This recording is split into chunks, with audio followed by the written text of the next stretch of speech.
Assalamualaikum warahmatullahi wabarakatuh. Alhamdulillahi rabbil alamin. Wassalatu wassalamu ala asrafil anbiya'i wal mursalin wa ala alihi wa sahbihi ajma'in. Amma ba'd. Segala puji hanyalah milik Allah yang telah memberikan kepada kita semua begitu banyak kenikmatan. Nikmat iman, nikmat Islam, nikmat sehat, nikmat dipanjangkan umur, sehingga kita masih bisa melaksanakan ibadah puasa di tahun ini. Salawat beserta salam semoga senantiasa tercurah limpahkan kepada Nabi besar Muhammad sallallahu alaihi wasallam, kepada para keluarganya, para sahabatnya, para tabi'in-tabi'atnya, dan mudah-mudahan sampai kepada kita semua selaku umatnya yang insyaallah mendapatkan syafaatul ujmah darinya di yaumil qiyamah. Amin ya rabbal alamin. Para pemirsa yang dirahmati Allah, pada dasarnya manusia ini dilahirkan dalam keadaan suci, dalam keadaan bersih, dalam keadaan kosong, tidak mengetahui suatu apapun. Bagaimana firman Allah, wallahu akhrajakum min butuni ummahatikum la ta'lamuna syai'an. Allah mengeluarkan kalian dari perut ibu kalian dalam keadaan tidak mengetahui suatu apapun. Wa ja'ala lakumus sam'a wal absara wal afidah. Kemudian Allah menjadikan pendengaran, penglihatan, dan hati, la'allakum tashkurun, supaya kalian bersyukur. Jadi pada dasarnya manusia itu tidak mengetahui suatu apapun ketika dilahirkan. Namun setelah itu Allah memberikan penglihatan dan pendengaran, memberikan hati. Supaya apa?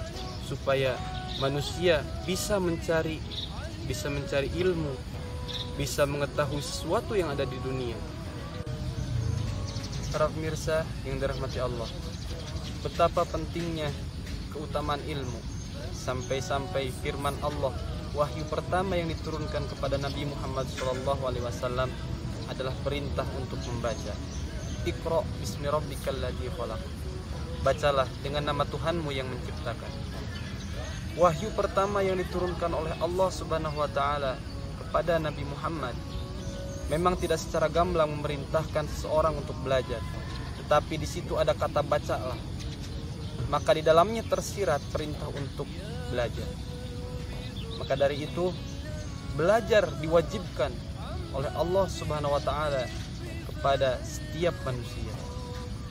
Wahyu Allah yang pertama ini tidak menerangkan tentang ibadah sholat misalkan, puasa, zakat, haji, tetapi di sini adalah perintah untuk membaca.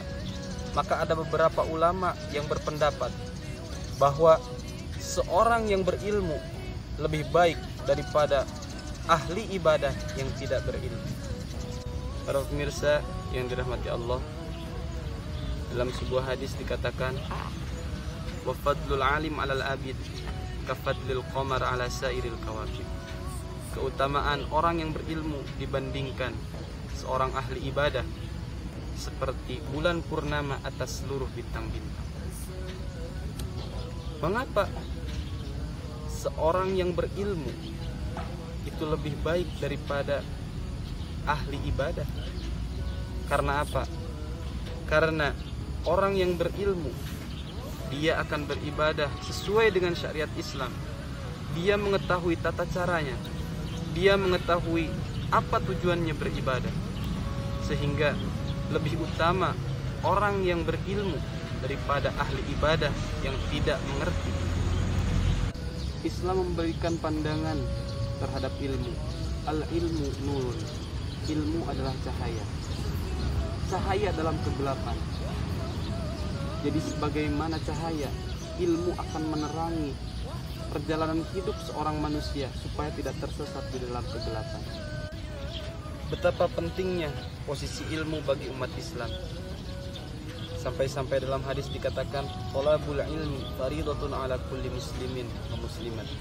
Mencari ilmu itu fardu, wajib bagi muslimin dan muslimat. Nah, mencari ilmu itu wajib. Karena apa? Karena segala sesuatu harus didasari dengan ilmu. Apapun yang kita perbuat harus didasari dengan ilmu. Karena ibadah pun jika tanpa ilmu maka akan sesat. Bahkan Albert Einstein, seorang non-muslim pun mengakui akan hal itu. Ilmu juga bisa membawa kita ke dalam kebahagiaan. Man arada dunya fa'alaihi bil ilmi, wa man arada al-akhirah fa'alaihi bil ilmi, wa man aradahuma fa'alaihi ma bil ilmi. Barang siapa yang ingin mendapatkan kebahagiaan di dunia, maka harus dengan ilmu. Dan barang siapa yang ingin mendapatkan kebahagiaan di akhirat, maka harus dengan ilmu. Dan barang siapa yang ingin mendapatkan keduanya, maka itu juga harus dengan ilmu. Para pemirsa yang dirahmati Allah, oleh karena itu, marilah kita sama-sama perbanyak menuntut ilmu. Dan jika kita sudah mendapatkannya, maka jangan pernah pelit untuk membagikannya kepada orang lain. Karena itu akan menjadi amal jariah yang pahalanya terus mengalir bahkan ketika kita sudah meninggal. Wallahu a'lam bishawab. Demikian yang dapat saya sampaikan. Kurang lebihnya mohon maaf. Wallahul muwaffiq ila aqwamit thoriq. Wassalamualaikum warahmatullahi wabarakatuh.